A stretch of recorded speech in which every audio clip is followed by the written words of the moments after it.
నమస్తే. సామాన్యుడి చేతిలో సామాజిక అస్త్రం నెంబర్ 1 న్యూస్కి స్వాగతం. నేను రవీంద్ర. ఆంధ్రప్రదేశ్లో రాష్ట్ర ప్రభుత్వ ఉద్యోగులు అలాగే పెన్షనర్లు ఎదుర్కొంటున్నటువంటి సమస్యలు అన్నీ కాదు. దానికి సంబంధించి ఒక రకమైనటువంటి విధానంతో ప్రస్తుతం ఉన్నటువంటి ఉద్యోగులు కానీ అలాగే పెన్షనర్లు ఎదురు చూపులు అనేది కొనసాగుతూనే ఉన్నాయి. కూటమి అధికారంలోకి రాకముందు అంటే ఎన్నికల సమయంలో వారికి ఇచ్చినటువంటి వాగ్దానాలు కానీ చేసినటువంటి హామీలు చాలా బ్రహ్మాండంగా ఉన్నాయనే చెప్పాలి. అధికారంలోకి రాగానే ఐఆర్ ప్రకటిస్తాం, వెంటనే పిఆర్సి మెరుగైంది ఇచ్చేలా దానికి సంబంధించి కమిషన్ వేస్తాం అన్నారు. ఇంకా పెన్షనర్లకు సంబంధించి అయితే ఒక ప్రత్యేకమైనటువంటి కార్పొరేషన్ ఏర్పాటు చేస్తాం అన్నారు. ఏది కూడా లేదు.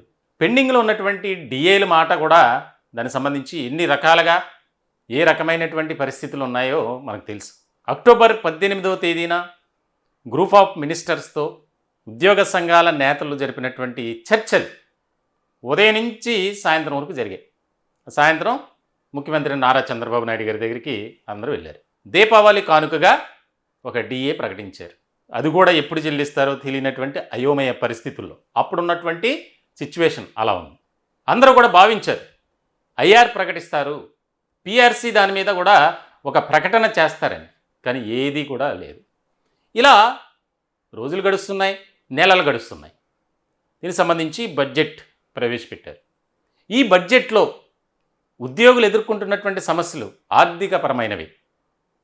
దానికోసం ఒక ప్రత్యేకమైనటువంటి నిధులు కేటాయింపు జరుగుతుంది. పెండింగ్లో ఉన్నటువంటి కోట్లాది రూపాయలు దానికి సంబంధించి దశల వారీగా అయినా చెల్లిస్తారని అనుకున్నారు. కానీ ఆ ఊసే లేదు. ఒక డిఏ గురించి 1100 కోట్లు కేటాయించాం అని బడ్జెట్ ప్రసంగంలో ఉంది తప్ప మేము ఇది చేయబోతున్నాం, ఇలా చేస్తాం, అలా చేస్తాం, ఇది మాకు ప్రాధాన్యత కలిగినటువంటి అంశంగా మేము తీసుకున్నామని ఎక్కడా కూడా చెప్పలా.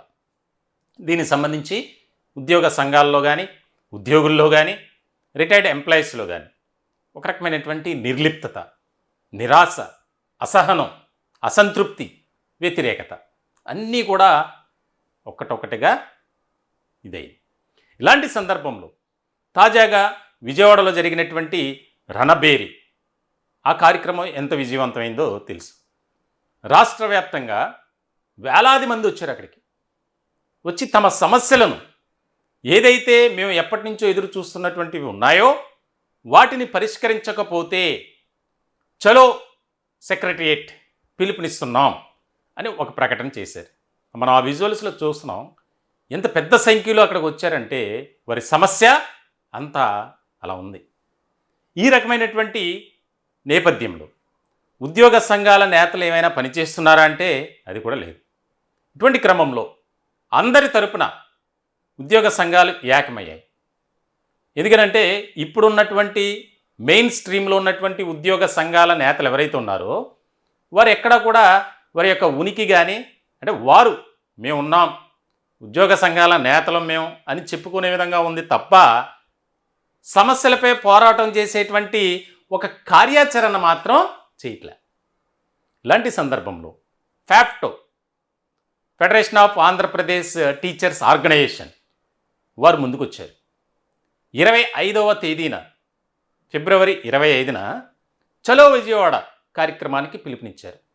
భారీ ఎత్తున అంటే కేవలం ఉపాధ్యాయులు టీచర్స్ మాత్రమే కాదు, సంఘీభావంగా ఎవరైనా రావచ్చు. రాష్ట్ర ప్రభుత్వంలో పనిచేస్తున్నటువంటి ఉద్యోగులు చాలా కీలకమైనటువంటి పరిణామం. అంటే ఇంకా సమరం మొదలైంది అని చెప్పొచ్చు. సమరానికి సై. ఎందుకంటే కూటమి అధికారంలోకి రాకముందు ఏవైతే వాగ్దానాలు చేసిందో వాటిని ఎక్కడా కూడా నెరవేర్చేటువంటి క్రమంలో ఒక సానుకూలమైనటువంటి విధానంతో నిర్ణయాలు తీసుకోవట్లేదు అనేది ఒక రకమైనటువంటి నిర్ణయానికి వచ్చేసరి కనిపిస్తుంది.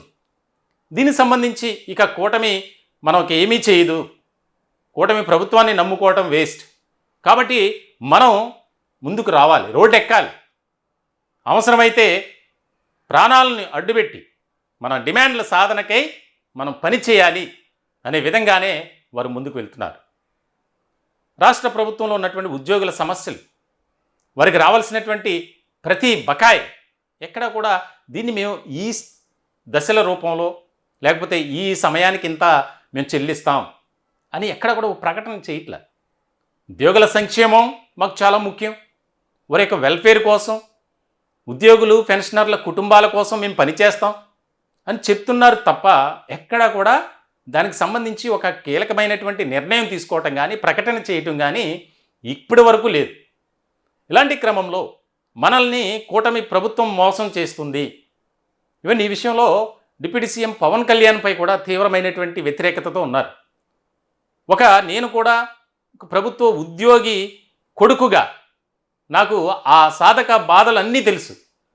మరి అన్నీ తెలిసినటువంటి వ్యక్తి కనీసం డిప్యూటీ సీఎం హోదాలో ఉన్నప్పుడు సీఎం గారితో మాట్లాడటం, లేదంటే కూటమి పెద్దలంతా కూర్చొని మాట్లాడుకుని ఇప్పుడు ఏదైతే రాష్ట్ర ప్రభుత్వం సంక్షేమ పథకాల కోసం కోట్లాది రూపాయల అప్పులు తెస్తుంది, అభివృద్ధి కార్యక్రమాలు చేస్తుంది, అన్ని వర్గాల ప్రజలను సంతృప్తిపరిచే విధంగా కార్యక్రమాలన్నీ చేస్తుంది, మరి ఉద్యోగులు అలాగే పెన్షనర్ల విషయానికి వచ్చేసరికి ఎందుకు ఈ రకమైనటువంటి నిర్లక్ష్య ధోరణి వ్యవహరిస్తుంది, కనబరుస్తుంది అనే ఒక చర్చ మొదలైంది. ఇటువంటి క్రమంలో ఈ యొక్క చలో విజయవాడ పిలుపు చాలా ఉధృతంగా ఇక ఉద్యమిస్తాం, మేము దేనికైనా మేము ముందుకు వెళ్తాం, ప్రభుత్వంతో తాడో పేడో తేల్చుకుంటాం, మాకు రావాల్సినటువంటివి మాకు ఇచ్చే క్రమంలో ఒక సానుకూలమైనటువంటి రీతిలో నిర్ణయం తీసుకోకపోతే ఈ బడ్జెట్ సమావేశాలు అయ్యేలోపు ప్రకటన చేయాలి, వారి డిమాండ్ అది. ఇలాంటి సందర్భంలో చాలా కీలకమైనటువంటి పరిణామంగా మారింది. రాష్ట్ర ప్రభుత్వానికి కూడా కాస్త ఇబ్బందికరమైనటువంటి వాతావరణమే ఇది. ఎందుకనంటే ప్రభుత్వంలో ఉన్నటువంటి కార్యక్రమాలు కానీ, పేద ప్రజలకు ప్రవేశపెడుతున్నటువంటి సంక్షేమ పథకాలు సక్రమమైనటువంటి రీతిలో అమలు జరగాలంటే ఉద్యోగుల పాత్ర చాలా కీలకం. మరి ఇటువంటి సందర్భంలో ఎందుకు ఈ రకమైనటువంటి మొండి వైఖరి, ఒక రకమైనటువంటి నిర్లక్ష్య ధోరణి కనబరుస్తుంది అంటే దానికి సంబంధించి రకరకాల అభిప్రాయాలు వ్యక్తమవుతున్నాయి. ఇలాంటి సందర్భంలో ఎస్టీయు స్టేట్ ప్రధాన కార్యదర్శి అలాగే ఫ్యాప్టో చైర్మన్ లంకలపల్లి సాయి శ్రీనివాస్ గారు ఆయనతో మనతో మాట్లాడటానికి సిద్ధంగా ఉన్నారు. ఈ కార్యక్రమం ఏ విధంగా నిర్వహించబోతున్నారు, ఎంతమంది రావచ్చు, ప్రభుత్వంపై ఏ రకమైనటువంటి ఒత్తిడి తీసుకొచ్చే ప్రయత్నం చేయబోతున్నారు అనే వివరాలు మాట్లాడి తెలుసుకుందాం. హలో హలో సార్, నమస్తే. సాయి శ్రీనివాస్ గారా? చెప్పండి సార్. సార్ నమస్తే. మీకు ముందుగా నెంబర్ 1 న్యూస్ తరపున ధన్యవాదాలు తెలియజేస్తున్నాం. సార్, ఈ కార్యక్రమం నిర్వహించదలబెట్టారు 25వ తారీఖున ఫ్యాప్టో ఆధ్వర్యంలో భారీ ఎత్తున కార్యక్రమానికి శ్రీకారం చుట్టారు. ఏ విధంగా నిర్వహించబోతున్నారు, దానికి సంబంధించి ఒక ప్లానింగ్ ఎలా ఉంది సార్? సార్, ఇప్పుడు మేము ఎస్టీయూ ఆధ్వర్యంలో రేపు 25వ తారీఖున చెలో విజయవాడ కార్యక్రమం నిర్వహించాం. ఓకే. 3 దశల పోరాటంలో భాగంగా 3వ దశకి చేరుకున్నాం. మొట్టమొదటి 2 దశల్లో మొన్న 30వ తేదీన అంటే జనవరి 30వ తేదీన మేము కార్యక్రమానికి శ్రీకారం చుట్టి ఫిబ్రవరి 30వ తేదీన మేము మొట్టమొదటి దశ పోరాటంలో భాగంగా రాష్ట్ర వ్యాప్తంగా అన్ని మండల కేంద్రాలలో ఎంఆర్ఓలకి ప్రాతినిధ్యం చేస్తాం. మా పెండింగ్ బకాయిలు చెల్లించాలని. 2వ స్థాయిలో మన జరిగిన 13వ తేదీన అన్ని జిల్లా కలెక్టరేట్ల వద్ద కూడా భారీ స్థాయిలో ధర్నా నిర్వహించడం జరిగింది. ఇంకా 3వ దశ పోరాటంలో భాగంగా 25వ తేదీన చెలో విజయవాడ కార్యక్రమాన్ని నిర్వహించబోతా ఉన్నాం. ఇందులో ప్రధానమైన డిమాండ్లు ఏంటంటే 11వ పిఆర్సీ బకాయిలు, అదేవిధంగా 12వ పిఆర్సీ కమిటీని ఏర్పాటు చేయించుకోవటం, అదేవిధంగా 30% ఐఆర్ని సాధించడం, 3 సంవత్సరాలుగా పెండింగ్ లో ఉన్న సరెండర్ లీవ్ బకాయిలు ఇవ్వాలా, ఏబీజీఎల్ఐ లోన్లు పిఎఫ్ లోన్లు స్ట్రీమ్ లైన్ లో తీసుకురావాలా, ఈ సమస్యల మీద అన్నింటి ఆర్థిక పరమైన బకాయిలు సుమారుగా 35,000 కోట్లు ఉన్నాయన్నారు. అది ఒకే రోజు మనం కోరటం లేదు. మేము ఒక రోడ్ మ్యాప్ రిలీజ్ చేసి ఈ టైంలో ఇది చేస్తాము అని ప్రకటన చేయాలి. అప్పటికే 30 నెలల ఆలస్యంగా నడుస్తున్నటువంటి 12వ పిఆర్సీని వెంటనే కమిటీని నియామకం చేసి ఐఆర్ను ప్రకటించాలనే డిమాండ్ తో ఈ రోజు మేము ఈ పోరాటానికి శ్రీకారం చుట్టాం. దీనితో పాటుగా సిపిఎస్ మీద 1 సంవత్సరం లోపలనే పరిష్కారం చూపిస్తామన్నారు. ఇంతవరకు సుమారుగా 20 నెలల కాలం గడుస్తున్నా దాని మీద నోరు మెదపడం లేదు. సిపిఎస్ ని ఓపీఎస్ తీసుకురావడంలో వాళ్ళకి ప్రకటన చేయటం, అదే విధంగా ప్రధానమైనది ఇంకోటి ఏంటంటే 2003 డిఎస్సీ ఉపాధ్యాయులు ఎవరైతే ఉన్నారో వాళ్ళందరూ కూడా ఓపీఎస్ లో తీసుకురావాలనే demand central government 57 circular number ఇచ్చింది. దాన్ని కూడా ఇంప్లిమెంట్ చేయాలనే ఆలోచనతో ఉన్నాం. అదే ప్రభుత్వం వెంటనే చర్యలు తీసుకోవాలి. ఇప్పటికే మన రాష్ట్ర ప్రభుత్వంలో పనిచేస్తున్నటువంటి ఐఏఎస్ అధికారులకి ఎవరైతే 2003కి 2004 సెప్టెంబర్ కంటే ముందు నియామకం పొందారో ఎలిజిబిలిటీ ఉన్న వాళ్ళందరికీ కూడా సెంట్రల్ గవర్నమెంట్ సర్క్యులర్ నెంబర్ 57 ప్రకారం వాళ్ళందరికీ ఓపీఎస్ ఇచ్చారు. ఓకే. కానీ రాష్ట్ర ప్రభుత్వ ఉద్యోగులకు ఇవ్వటం లేదు. ఉమ్, అది కరెక్ట్ కాదని చెప్తా ఉన్నాం. దాని మీద కూడా వెంటనే చర్య తీసుకోవాలని చెప్పి అడుగుతా ఉన్నాం. ఉమ్, ఈ నేపథ్యంలో ఈ ఆర్థికపరమైన అంశాలు, అలాగే టెట్ మీద ఇప్పటికే జాతీయ స్థాయిలో 2 సార్లు ఢిల్లీలో చలో ఢిల్లీ నిర్వహించి 2 సార్లు నవంబర్ 14వ తేదీన, మన ఫిబ్రవరి 5వ తేదీన రెండు రోజుల్లోనూ కూడా ఢిల్లీలో ఎస్టీయూ ఆధ్వర్యంలో మరియు ఆల్ ఇండియా సెక్రటరీస్ ఆధ్వర్యంలో నవంబర్ 14న ధర్నా చేసి వచ్చాం. అదేవిధంగా మనం ఫిబ్రవరి 5న జాతీయ స్థాయిలో ఉన్న అన్ని ఉపాధ్యాయ సంఘాలు కలిసి మేము జాతీయ స్థాయి ఉద్యమాలని కూడా 2 సార్లు చేయడం జరిగింది. ఇప్పటికే కేంద్ర ప్రభుత్వంలో కదలికి వచ్చి ఏ రాష్ట్రంలో ఎంతమంది టెట్ కి ఎఫెక్ట్ అవుతున్నారని చెప్పి అడిగారు. ఆ అడిగిన మీదట ఇప్పుడు రాష్ట్ర ప్రభుత్వాలు కూడా రిపోర్ట్ చేసి తప్పనిసరిగా పార్లమెంట్ లో చట్టం చేయించాలని చెప్పి మేము డిమాండ్ చేస్తా ఉన్నాం. సరే సాయి శ్రీనివాస్ గారు, ఇక్కడ ఒక ముఖ్యమైనటువంటి విషయం, మీరు ఎన్నో రకాలుగా పోరాటాలు చేస్తున్నారు, శాంతియుతంగా ఒక నిరసన అనేది తెలియజేస్తున్నారు. అయినా సరే కూటమి ప్రభుత్వం స్పందించకపోవడానికి ప్రధానమైనటువంటి కారణం ఏమైందంటే మీరేం చెప్తారు? అయితే ఏ ప్రభుత్వం వచ్చినా కూటమి ప్రభుత్వం కానివ్వండి, గత ప్రభుత్వం కానీ, గత ప్రభుత్వం అయితే కనీసం జీతం ఇవ్వడానికి కూడా మనం 1వ తారీఖు జీతాలు ఇవ్వలేక 13వ తారీఖు జీతం ఇస్తూ ఉంటే మేము డిఫాల్టర్ గా బ్యాంకులో లోన్లు ఈఎంఐలు మాకు ఇన్ టైంలో చెల్లించలేక ఉపాధ్యాయులందరూ కూడా క్రెడిట్ స్కోర్ పోయి ఫర్దర్ లోన్స్ తీసుకోలేని పరిస్థితికి వెళ్ళిపోయాం గత ప్రభుత్వంలో. ఆ డిఏలు అయితే వాళ్ళకి కనీసం ఇవ్వలేదు. గత పిఆర్సీలు ఎంత మోసం చేశారంటే రివర్స్ పిఆర్సీ ఇచ్చి మనల్ని చాలా మోసం చేశారు. కాబట్టి ఆగ్రహావేశాలతో ఈ రోజు ఆ ప్రభుత్వానికి తగిన గుణపాఠం చెప్పడం జరిగింది. అయితే ఈ ప్రభుత్వం జీతాలు అయితే 1వ తారీఖు ఇస్తున్నారు కానీ పెండింగ్ బకాయిల మీద మేనమేషాలు లెక్కిస్తూ ఆఫ్ చేయడం, ప్రజా సంక్షేమ పథకాల్లో సూపర్ 6 అని చెప్పి వాళ్ళు ముందుకు వెళ్తా ఉన్నారు. అట్ ది సేమ్ టైం ఉద్యోగ ఉపాధ్యాయ రంగాలని కార్మికులు కూడా పట్టించుకోవాల్సిన బాధ్యత వీరి మీద ఉంది. అయితే వీరు సంపాదక వర్గంలో చెందుతారు కాబట్టి వీళ్ళని ఆలస్యంగా చూద్దాం ఆలోచన కరెక్ట్ కాదు. ఎంత చెట్టుకి అంత గాలన్న విధంగా ప్రతి ఉపాధ్యాయుడికి కానీ ఉద్యోగి కానీ ఈ రోజు జీతం వస్తున్నప్పటికీ కూడా వాళ్ళు ఆర్థికంగా ప్రతి నెల కట్టాల్సినటువంటి హౌసింగ్ లోన్స్ ఉంటాయి, ఎడ్యుకేషన్ లోన్స్ ఉంటాయి, పర్సనల్ లోన్స్ ఉంటాయి. ఇవన్నీ కూడా ఆర్థిక పరమైన అంశాలు. పక్కన పెడితే కనుక ఈ ప్రభుత్వం కూడా మరి తగిన మూల్యం చెల్లించుకోక తప్పదు. కానీ ఇప్పటికే ఒక దఫా చర్చలు మన సీఎం గారితో నిర్వహించాం. ఆ సందర్భంలో చెప్పినప్పుడు కేవలం మేము 4 డిఏలు పెండింగ్ ఉన్నాయని చెప్తే 1 డిఏని మాత్రమే మంజూరు చేశారు. మనం రిమైనింగ్ 3 డిఏల విషయంలో కానీ లేదా కొత్త పిఆర్సీ నియామకం కానీ ఇమీడియట్ గా చేయకపోతే కనుక ఈ పోరాటాన్ని ఉద్యమం చేసేనా ప్రభుత్వాలు ఏదైనా కూడా ఉపాధ్యాయ ఉద్యోగ రంగంగా మేము ఒకటే మా హక్కులు మా బాధ్యతలు రెండింటిని కూడా నిర్వహిస్తూ ఉంటాం. దాంట్లో మా హక్కుల్లో ఎప్పుడైతే భంగం కలిగిందో అప్పుడు ఆ ప్రభుత్వాన్ని ముందు ప్రాతినిధ్యాల ద్వారా, తర్వాత హెచ్చరికల ద్వారా, తర్వాత పోరాటాలకు కూడా వెళ్ళడానికి సిద్ధంగా ఉంటాం. ఈ రోజు ఉపాధ్యాయ రంగం ఉద్యోగ రంగం కలిసి ఒక కామన్ ప్లాట్ఫామ్ జేఏసీగా మాకు ఉంది. ఆ జేఏసీ త్వరలోనే ఒక ప్రోగ్రామ్ డిజైన్ చేసి ఈ ఆర్థిక పరమైన అంశాల మీద ముందుకు వెళ్ళాలనే ఆలోచనతో ఎస్టీయూగా ఉన్నామని చెప్పి తెలియజేస్తాం. సరే, ఇంకోటి సాయి శ్రీనివాస్ గారు, మీతో అంటే ఇప్పుడు ఉన్నటువంటి మెయిన్ స్ట్రీమ్లో ఉన్నటువంటి ఉద్యోగ సంఘ నేతలు కొంత నిర్లిప్తత ఎందుకు వచ్చిందిలే మనకెందుకు అని ప్రభుత్వానికి తొత్తులుగా మారారు అనేది ఉద్యోగుల్లోనూ అలాగే రిటైర్డ్ ఎంప్లాయీస్లో కూడా ఎక్కువగా వినిపిస్తుంది. ఎందుకంటే మేము దానికి సంబంధించి తరచూ వీడియోలు చేస్తున్నాం, ఎంతోమంది కాల్స్ చేస్తున్నారు, అభిప్రాయాలు కూడా కామెంట్ రూపంలో పెడుతున్నారు, డైరెక్ట్గా తిడుతూనే పెడుతున్నారు. ఎందుకు ఈ విధంగా జరుగుతుంది? అందరూ కూడా ఏకం కాలేనటువంటి పరిస్థితి ఎందుకు వచ్చిందంటే మీరేమంటారు? అంటే ఇప్పుడు మన ప్రధానంగా మనకి ఉద్యోగ ఉపాధ్యాయ రంగాలు ఎప్పుడు కూడా ఏ ప్రభుత్వానికి అనుకూలంగా ఉండటం అనేది సరికాదు. ప్రభుత్వాలు ఏమైనప్పుడు కూడా ఉద్యోగుల ఉపాధ్యాయుల హక్కులు కాపాడటమే సంఘాల యొక్క ముఖ్యమైన విధి.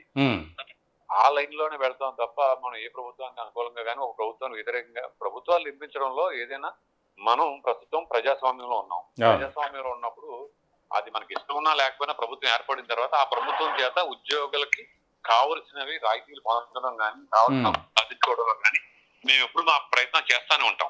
అయితే ఉద్యోగ సంఘాలు ముందుకు రావట్లేదు అనే మాట మీరు మాట్లాడారు. అది యథార్థం నేను భావించట్లేదు. కారణం ఏమిటంటే ఉద్యోగ సంఘాలు కింద నుంచి గ్రౌండ్ లెవెల్లో గత కొంతకాలంగా గత ప్రభుత్వ హయాంలో ఇప్పుడు టీచర్ ఆర్గనైజేషన్స్ ఉన్నంత బలంగా గ్రౌండ్ లెవెల్లో మాకు ఎలా ఉంటదంటే ఒక మండల స్థాయి, మండలం నుంచి జిల్లా స్థాయి, జిల్లా నుంచి రాష్ట్ర స్థాయి 3 లేయర్లు ఉంటుంది మాకు. అయితే ఉద్యోగ సంఘాలు ఏమైందంటే వాళ్ళకి ఒక్కొక్క సంఘంలో తాలూకా స్థాయి ఉంటుంది, జిల్లా స్థాయి ఉంటుంది, రాష్ట్ర స్థాయి ఉంటుంది. ఆ తాలూకా స్థాయి నిర్మాణం కొంతకాలంగా వీక్ గా ఉంది. తాలూకా స్థాయిలో బలోపేతం చేయాలని ప్రస్తుత నాయకత్వం ఏం చేస్తారంటే కింద లెవెల్లో తాలూకా స్థాయిలో ముందు వాళ్ళు ఎన్నికలు పెట్టుకుని తర్వాత తాలూకా స్థాయిలో కూడా జేఏసీలను ఏర్పాటు చేసి ఉపాధ్యాయ ఉద్యోగ రంగాల్లో తాలూకా స్థాయిలో నాయకత్వాలు ఏర్పాటు చేసి అప్పుడు జిల్లా స్థాయి రాష్ట్ర స్థాయిలో తీసుకొచ్చిన తర్వాత అప్పుడు ఉద్యమానికి వెళ్ళాలని ఆలోచన చేశారు. ఎందుకంటే ఏ ఉద్యమం చేయాలన్నా గ్రౌండ్ లెవెల్ లో బలంగా ఉండాలి పునాది. ఆ పునాదిని బలోపేతం చేసే పరిస్థితుల్లో ఈ రోజు ఆ జేఏసీ నాయకత్వం, రాష్ట్ర నాయకత్వం అట్లాగే ఎన్జిఓస్ ప్రయత్నం చేస్తా ఉన్నారు. తప్పనిసరిగా ఈ నెలలో ఈ కంప్లీట్ చేసుకుని వచ్చే నెల నాటికైనా మనం ఒక ఉద్యమ కార్యాచరణ ప్రకటించడానికి మేము ప్రయత్నం చేస్తాం. Okay sir, thank you sir. Thank you sir. అంటే ఇప్పుడు ఉపాధ్యాయ సంఘాలకు సంబంధించి అందరూ కూడా ఏకమయ్యారు, కానీ ఉద్యోగ సంఘాలకు సంబంధించి అందరూ కూడా ఒక ప్లాట్ఫామ్ అంటే వేదికపైకి రావటానికి ముందుకు వారు రావట్ల. ఇది ఎందుకు జరుగుతుంది అనేది గ్రౌండ్ లెవెల్లో ఆయన అయితే బలంగానే ఉన్నారు, కానీ క్షేత్రస్థాయిలో కొన్ని సమస్యల వల్ల అంటున్నారు. కాకపోతే సామాన్యుడి చేతిలో సామాజిక అస్త్రం నెంబర్ 1 న్యూస్ గత 5 నెలలుగా ఉద్యోగులు పడుతున్నటువంటి సమస్యలు కానీ, పెన్షనర్ల ఆవేదన కానీ అన్నీ కూడా మేము కళ్ళకి కట్టినట్లు చూపిస్తున్నాం. ఎంతోమంది తమ అభిప్రాయాలను వ్యక్తపరుస్తున్నారు. కొంతమంది అయితే వీడియోలు పంపిస్తున్నారు, వాయిస్ మెసేజ్లు పంపిస్తున్నారు. మరి దాన్ని బట్టి చూస్తే ఇప్పుడున్నటువంటి కొంతమంది మాత్రమే, నేను అందరినీ అనట్ల, నిజంగా ఒక పోరాట స్ఫూర్తితో, ఉద్యమ స్ఫూర్తితో మనం ఈ రంగానికి సంబంధించి మనం నాయకుడిగా ఉన్నాం కాబట్టి ఆ సమస్యల పరిష్కారానికి మనం ప్రభుత్వంపై ఒత్తిడి తీసుకురావాలి అని ఒక ఆలోచనతో ఉన్నారు. ఇప్పుడు సాయి శ్రీనివాస్ గారు లాంటి వాళ్ళు. కొంతమంది మాత్రం ఆ విధానంతో ఆలోచన చేయట్లే. ఇక్కడ ముఖ్యమైనటువంటి అంశం అది. సో ఇలాంటి సందర్భంలో ఇక్కడ ఒక ముఖ్యమైనటువంటి అంశంగా మారింది. కూటమి ఎన్నికలకు ముందు అంటే అధికారంలోకి రాకముందు ఏ రకమైనటువంటి వాగ్దానాలు చేసిందో వాటిని నిలబెట్టుకోండి. దాదాపుగా 20 నెలలు వెయిట్ చేసాం, ఇంకెన్ని రోజులు వెయిట్ చేయాలి, ఎన్ని నెలలు వెయిట్ చేయాలి, ఎన్ని సంవత్సరాలు చూడాలి. కాబట్టి ఇప్పుడే ప్రభుత్వం స్పందించి దిగి రాకపోతే, మా సమస్యల మీద ఫోకస్ పెట్టి వాటిని పరిష్కరించే దిశగా ఒక ప్రకటన చేయకపోతే కార్యాచరణ ఉద్యమం తీవ్ర స్థాయిలో ఉంటుంది అనేది వ్యక్తమవుతుంది. మొత్తానికి మరి ఇప్పటికైనా కూటమి ప్రభుత్వం స్పందించాలని నెంబర్ 1 న్యూస్ మేము కూడా ఆశపడుతున్నాం. ఎందుకనంటే ఒక కార్యక్రమం విజయవంతం కావాలంటే ఉద్యోగ ఉపాధ్యాయులు ఎంత ముఖ్యమో అందరికీ తెలుసు, ఈ సమాజానికి, ప్రభుత్వానికి కూడా తెలుసు. ఎందుకంటే ప్రభుత్వంలో పాత్ర ముఖ్యమైనటువంటి భూమికి పోషిస్తున్నారు వారు. కాబట్టి వారి సమస్యలను పరిష్కరించడానికి ముందుకు రావాలని మేము కూడా కోరుకుంటున్నాం. మొత్తానికైతే ఫిబ్రవరి 25వ తేదీన చలో విజయవాడకు పిలిపించినటువంటి ఫ్యాప్టో దానికి సంబంధించి తీవ్రమైనటువంటి మేము నిరసన చేస్తాం. ఎన్ని అడ్డంకులు వచ్చినా, ఎన్ని ఇబ్బందికరమైనటువంటి పరిస్థితులు వచ్చినా, ప్రతికూలమైనటువంటి వాతావరణం ఏర్పడినప్పటికీ మేమంతా విజయవాడ వస్తాం. మేమేంటో, మా తడాక ఏంటో చూపిస్తాం. మేమేమీ గొంతెమ్మ కోరికలు కోరడం లేదు. మాకు న్యాయపరంగా రావాల్సినటువంటి బకాయిలను చెల్లించండి అని అడుగుతున్నాం. కానీ ఈ ప్రభుత్వం పట్టించుకోవట్లేదు. మేమేంటో మేము కూడా తెలియజేస్తాం అని ప్రతి ఉద్యోగి, అలాగే కొన్ని ఉపాధ్యాయ ఉద్యోగ సంఘాలు వారు ఐక్య కార్యాచరణ దిశగా ముందుకు అడుగులు వేస్తున్నారు. చూడాలి ఏ రకమైనటువంటి పరిణామాలు చోటు చేసుకుంటాయనేది. ఈ అంశంపై మీ అభిప్రాయాలు కూడా కామెంట్ రూపంలో తెలియజేయండి. దయచేసి మా ఛానల్ని సబ్స్క్రైబ్ చేసుకోండి. Thank you.